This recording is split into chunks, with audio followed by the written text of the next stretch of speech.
My kidneys are one of the main reasons I travel in groups when I'm in a foreign country. Kidneys are pretty important, and I'm not going to cover all the reasons why. In this video, I'm going to cover a few things. I'm going to start out with the things that control blood flow in the kidney. So control the renal blood flow. I'm going to take a look at how to calculate renal blood flow. Then we'll look at some of the pathologies that cause changes in renal blood flow, and I'll just put delta RBF to represent that. And lastly, we'll look at some renal hormones. Renal blood flow, the regulations of renal blood flow can either be external or internal. When it's internal, it's called autoregulation. Now, the reason we know internal, one of the main reasons that people start investigating this autoregulation is because when you cut the nerve supply to the kidney, like whenever you have a kidney transplant, the kidney can still regulate its own blood flow into the afferent arterioles. There are several external regulators for the blood flow to the kidney. Just to mention some of the main ones, the sympathetic nervous system. You have innervation to the muscles that go into the afferent and efferent arterioles, and they can be controlled by the catecholamines released by the sympathetic nervous system. You also have atrionatriuretic peptide, and this one's called brain natriuretic peptide because it was first found in the brain, but it's actually, the theory is that it's actually produced by the ventricles of the heart. And so some places will call this B-type natriuretic peptide, or they'll call it VNP for ventricle. You also get a little bit of regulation from dopamine. I'm not going to go into all the mechanisms of these. One thing I want to mention that's really important, or not really important, but really interesting, is that whenever you have the sympathetic innervation, the catecholamines are going to bind to alpha-1 receptors, and so there's more alpha-1 receptors on the afferent. So there's more on the afferent arterioles. So there's going to be a larger, and this causes vasoconstriction, so there's going to be a larger effect. So afferent effect is going to be greater than efferent effect. And what that essentially leads to is that you're going to always get a decreased glomerular filtration rate with the alpha-1 receptors. Now let's take a look at autoregulation. And what this graph here shows, actually what this graph here shows is zacnephron. But this graph is showing, on the bottom we're plotting the systemic blood pressure, and then along this axis we're plotting the flow of blood through the kidneys. And so you can see that right around 70 all the way up to about 200 blood pressure. So between these ranges, the kidney keeps a very constant blood flow, and it does that by regulating the dilation of the afferent and efferent arterioles. A pressure much below 70, and you're going to start getting renal failure, and if it gets too low, the kidneys will just shut down and they'll die. And so the first form of autoregulation that I want to talk about is called the myogenic response. And this is also sometimes called the myogenic hypothesis because it's still in the hypothesis stage, but there's pretty good evidence for it. And so what we have is, here's my Bowman's capsule, okay? And going into the Bowman's capsule, we have the afferent arterial, and then going out as the efferent arterial. And I'm going to give it some dimension here. When blood flow is normal, then you get no stretching of the arterial. Now note I said normal. Normal is relative whenever it's physiological or whenever there's not being any change made. But whenever blood flow increases, it starts to stretch the afferent arterial. And what happens is the muscles, the smooth muscles that are going around that, whenever they're stretched, it allows for calcium to, it opens up mechanical calcium channels. So these calcium channels open up and it causes these muscles to contract. and so when they contract, they get smaller and they squeeze the vasculature back down to where it needs to be. Oh, I just heard something. What's that, Zach? What's that? Oh, okay, yeah, I'll let him know. Zach Nephron just asked me to make sure you guys know that most autoregulation takes place in the afferent arterioles. The next type of autoregulation is called tubuloglomerular feedback. There's a pretty little chart here, but I'm going to go ahead and draw it out to explain it a little bit better. So note that I have my afferent arteriole, and blood's moving in this way, as indicated by the arrow, and moving out through the efferent arteriole. If blood flow is very high, then what's going to happen is we're going to get a lot of filtrate. So we get a lot of, so the filtrate, I'm going to draw it in as blue, a lot of filtrate coming in here, and it's going to be carrying with it a bunch of solutes. So we'll just put a whole bunch of sodium and chlorine in here. It's going to be carrying a whole bunch of solutes with it, and typically these solutes could get moved across the membrane as they come down and transferred over into the extracellular spaces. But whenever the flow is too high, it moves the solutes in too quickly, and they can't be reabsorbed. So what we're going to get in that case is the solutes are going to move all the way up to this portion of the tubule. Now this portion would be the distal convoluted tubule, and some textbooks will draw this whole thing out like as if it comes down here and then comes back up over here. But the fact of the matter is the distal convoluted tubule actually passes right by Bowman's capsule. And right near this area, these tubules have something called a macula densa that can sense solute concentrations. So it senses solute concentrations. And most theories say that it's sensing either sodium or chloride or both. But we still don't know exactly for sure which one's acting. But whenever it senses a high solute concentration, so we have a high solute concentration, it will secrete. It causes secretion of a paracrine, which is a vasoactive substance. And when solute concentration is too low, it will secrete some other vasoactive substance to work in the opposite manner. Oh, I think I hear something. Hold on. What's that, Zach Nephron? Okay, yeah, I'll let him know. Okay, Zach Nephron wants me to make sure that you are aware that nobody knows for sure what this vasoactive substance is, but there are a few theories. And so the theories are, it could be adenosine,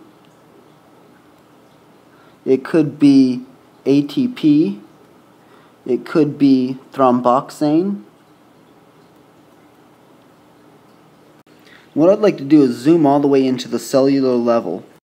So at increased magnification, as we go all the way down to the cellular level, we can see this proposed mechanism where we have the macula densa cells on the left, and on the right, this says extraglomerular, or I'm thinking most textbooks call it juxtaglomerular cells. But you have the sodium, chlorine, maybe even potassium being sensed at higher concentrations, and as such, it can cause ATP to come out here, bind to receptors, and cause vasoconstriction. And it also can cause the release of renin, which we're going to get to in a moment. The fact that it just causes vasoconstriction by itself is called the tubuloglomerular feedback. You know you have two kidneys when you're in love. Now let's talk about the renin, angiotensin, aldosterone system and how it regulates it. And so the first thing, let's go ahead and redraw our Bowman's capsule. So this is the Bowman's capsule. And incoming we have the afferent, exiting we have the efferent. Now on that system, especially on the afferent, you get a high concentration of what's called the juxtaglomerular cells, and there's a few on the efferent, but not nearly as much. These juxtaglomerular cells, they exist right at the entrance or exit to the glomerulus. Now, if the pressure inside the glomerulus is too chronically high, it means it's really high for a really long time, it's going to cause damage to the glomerular filtration system. So it can cause damage to the capsule. It can cause damage to the capillary itself because of all the podocytes and everything that it takes to maintain the integrity of the capillary bed. But if the glomerular filtration is too low, then that's a problem too, because the filtrate that's coming out of here, all of the solutes and everything, they are actually important to feeding the rest of the nephron. And so we think of the capillaries. The capillaries contain all these solutes, and those solutes are important to feeding some of the cells inside of the nephron. So you don't want the pressure to be chronically too high. If it's too high, remember, you're going to get the solutes coming out, activating the macula densa, and it's going to cause some vasoconstriction. But if it's chronically low, you're also going to get the macula densa to say, hey, secrete renin. So there's three things that will cause renin to be secreted. The macula densa, like I just said, low blood pressure, so baroreceptors, and as I understand the text, the baroreceptors are actually in this juxtaglomerular cells. I can't confirm that 100% because it's just too vague. I'm going to cut to the chase and kind of give you a sneak peek. Ultimately, the renin-angiotensin-aldosterone system, angiotensin 2, as a matter of fact, will cause a vasoconstriction of both of these arteries. At low levels, it will cause a higher vasoconstriction on the efferent than on the afferent. So you'll have an increased glomerular filtration because this will constrict a little, this will constrict a lot, and so the blood's flowing in. It's slowing down here, but it's slowing way down in here because it's harder to push through, and so it gets pushed out this way. And so whenever your blood pressure goes down, you can still get the filtration that you need to feed the kidney. However, whenever you have a beta-adrenergic is going to close this one down quite a bit, and the angiotensin 2 is going to close this one down quite a bit, and so the whole thing is going to drop off, and glomerular filtration is going to drop off as well. So that's what happens when you go into shock.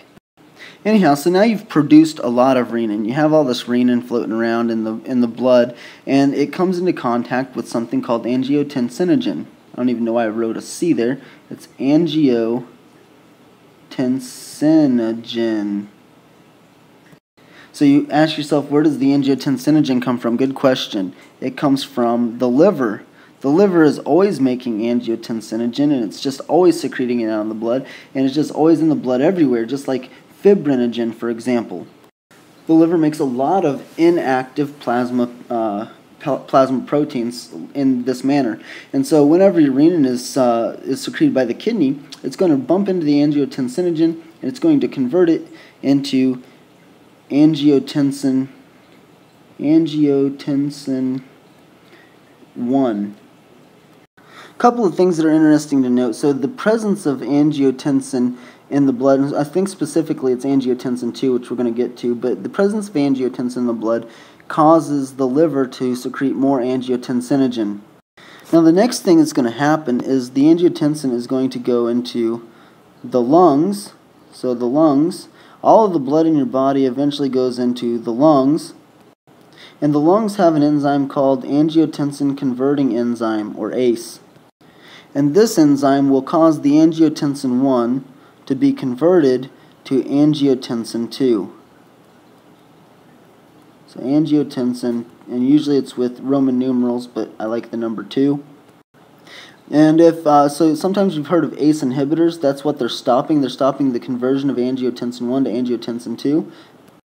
However, there's another interesting thing is that mast cells have something called chymase, and so they contain this enzyme called chymase, and chymase can actually convert angiotensin 1 into angiotensin 2.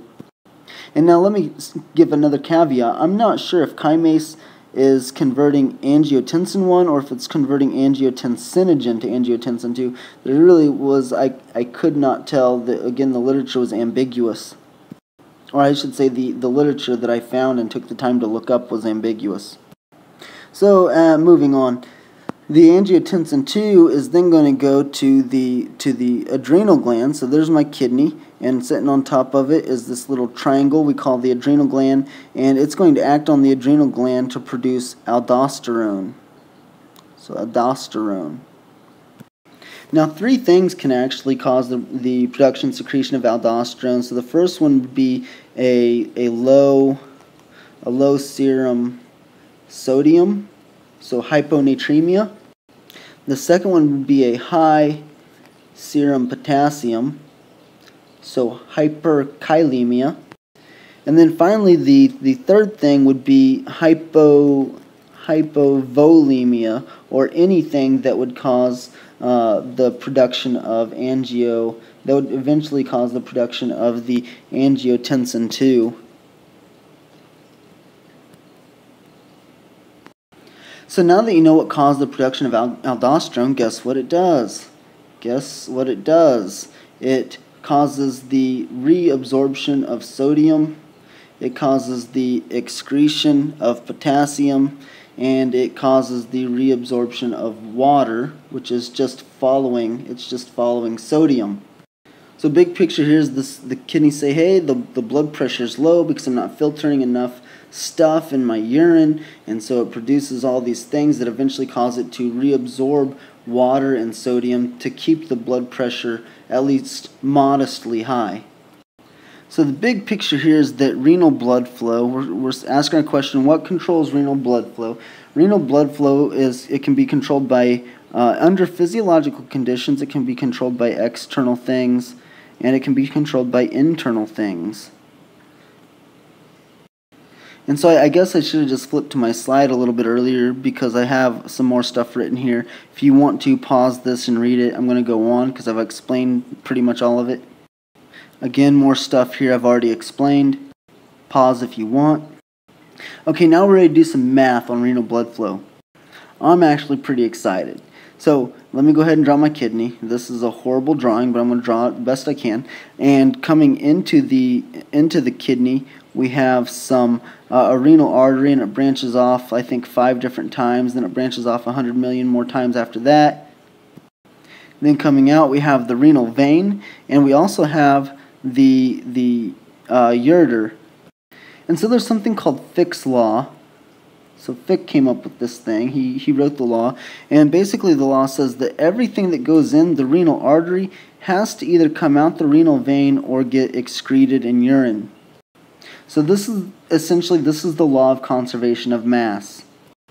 Because I can't create or destroy mass, if something goes in, it either stays in there or it can come back out. It can't go away, it has to either stay in or go out. Fick himself doesn't invite the possibility of something staying in here, mostly because the volume of the kidney is pretty much constant, and so he says it all has to come back out. So if you remember from general chemistry, we learned an equation that could calculate this law of conservation of mass, and that was basically that the molar concentration of the substance times the volume of the substance going in is equal to the molar concentration of the substance times the volume of the substance going out. Now the problem with this calculation is that the volume and the molar concentration is split up into two things. It's split up into urine and it's split up into the vein. And for most people, they don't pee into their blood and they don't bleed into their pee, and so we have to break this up. So the molar concentration 1, volume concentration 1 represents the concentration and volume moving in through the renal artery. So we can say that this molar concentration 2 times volume concentration 2, meaning the whole lot of this is equal to the molar concentration of the urine times the volume of the urine plus the molar concentration of the vein times the volume of the vein. Now physiologists decide to make this complicated. So instead of saying the volume of the, let's just rewrite this. M1 V1 equals MU VU plus MV VV. And like I was saying, the physiologists like to make this complicated. So instead of calling this V1, we call it the renal plasma the renal plasma flow. And so by saying flow, we're saying a volume per unit of time. Now this is the renal plasma flow in the artery, so I'm going to put a subscript A. If I multiply that by the plasma concentration in the artery, so it's the plasma concentration of some substance, it's going to be equal to the renal plasma flow of the vein times the plasma concentration in the vein plus the urine volume times the urine concentration of some substance, U subscript X. Now here's what's cool, we get to simplify a few things because so little volume is lost in the urine that essentially renal plasma flow in the vein is equal to renal plasma flow in the artery. So RPFA equals RPFV, and therefore we're just going to call them both RPF, renal plasma flow. So now we can rewrite this equation as renal plasma flow times the plasma concentration in the artery is equal to renal plasma flow times the plasma concentration of the vein plus the urine volume times the urine concentration of whatever substance we're measuring. Now if I take and subtract this term to this side of the equation, I get RPF times PA minus RPF times PV equals V times UX. And then I can factor out RPF, so I get the renal plasma flow is equal to the concentration in the artery minus the concentration in the vein is minus the concentration in the artery times concentration in the vein is equal to the urine concentration times the volume of urine. And what I'm really wanting to know is the renal plasma flow. So the renal plasma flow is equal to the urine concentration of some substance times the volume of urine divided by the concentration in the artery minus the concentration in the vein. Now we have another problem that we have to overcome because it's really hard to measure the renal artery and the renal vein. It's just really hard. So we can use a substance, if we're trying to measure this renal plasma flow, we can use a substance called para-hippuric acid. And the reason that's great is because para-hippuric acid is not metabolized by any other cell in your body, and it's almost entirely excreted into the urine whenever it goes in. So if we use a low concentration of para-hippuric acid, then we can say that the plasma concentration in the renal vein is equal to 0. So PV equals 0, and then the PA, because it's not metabolized by any other cell in the body, the concentration of this substance in the renal artery will equal, so PA is going to equal all the rest of the blood in the body. So all the rest of the blood. So you can take a sample from anywhere in the body and you're going to figure out what PA is. Since PV is going to equal 0, it gets canceled out of this equation. The caveat to this is that this usually underestimates renal plasma flow by about 10%. And the reason for that is not all of the renal artery blood is going into a afferent arterial and being filtered in the glomerulus. Some of it is feeding other parts of the kidney.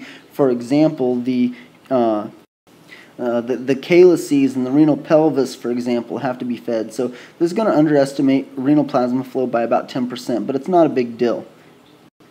And I think about slightly 1/2 to 1% of that underestimation is because the RPFA is only approximately RPFV, and we said that they're the same. You remember, a very small volume is actually going to be excreted in the urine. But let's say that 10% is a good enough error for us, so we figured out what renal plasma flow is. And so how do we figure out what the renal blood flow is? So if you remember, if we take blood and put it into a cup and let it just sit there, so the whole thing is filled up with blood, but there's something going to settle down to the bottom, and it's the red blood cells and the heavier substances, and that's called the hematocrit. So hematocrit. And the hematocrit is essentially the percent of blood volume that is solid, and the plasma is the volume of fluid and solutes. So the renal plasma, let's just say that we know that hematocrit is 33% of blood volume. Then the renal plasma in that case would equal 67% of blood volume. So in this case of having a hematocrit of 33, we would say that renal plasma flow is equal to 0.67 renal blood flow. And ultimately, we want to know what renal blood flow is. And so what we do is we do renal blood flow equals renal plasma flow divided by 0.67. So what is this 0.67? Well, remember, it's 1 minus the hematocrit. So hematocrit was 0.33, and so we can rewrite this as renal blood flow is equal to renal plasma flow divided by 1 minus the hematocrit. Now that I spent 9 minutes on math, I'm going to try to quickly go through some of the rest of the stuff. So decreases in renal blood flow, pathological decreases, you get hypovolemia, aortic coarctation, aortic dissection, nervous system problems, cardiogenic shock. Unilateral is going to be a renovascular disease, and it includes all of these things. So you can read through those. So if you're from South Africa, or if you're from Africa, I think it was South Africa, Takayasu's arteritis, an embolic renal disease. So all these things, you can read through those. Hello, kidney. So what do you say to a patient who has kidney stones? You let them know you're in good hands. So hormones produced by the kidney include erythropoietin and vitamin D. Renin is not a hormone; it's an enzyme. And then here I've listed a few hormones that act on the kidney. One thing I didn't put in this list was antidiuretic hormone. Some of the stuff I've already went through, like HO natriuretic peptide and brain natriuretic peptide. Something I don't think I remember talking about, prostaglandins, which, if you remember, that's a byproduct of arachidonic acid. And so what happens is whenever the fight or flight, the sympathetic nervous system activates, it will cause a decrease in glomerular filtration. It'll cause the vasoconstriction of the afferent and efferent arterioles. But if those were left just by themselves, it would decrease everything so much that things would just shut down. So at the same time, it causes the production of prostaglandins, which has a little bit of a vasodilation effect. And so the prostaglandins will moderate the effect of sympathetic response.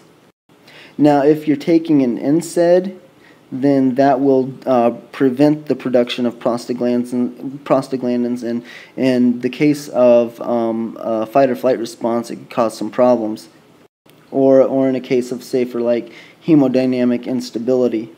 And that's all I got. My sources include Costanzo, and there was a really good article on a UK website called patient.co.uk/renal-vascular-disease.htm, and the article is called Renovascular Disease. So that I want to recommend that as a source as well. And I watched a lot of YouTube videos. I also referenced Stewart, Ira, and Fox's Physiology textbook.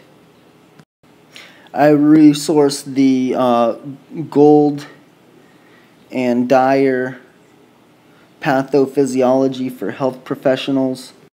Then lastly, I would like to recommend ABOB's. It's ABOB's Lung and Renal. And it was the article on that website called Glomerular Function. So glomerular function, and that website was on sites.google. So sites.google.com/sites/abobslung and renal, all one word, /home/glomerulars-function.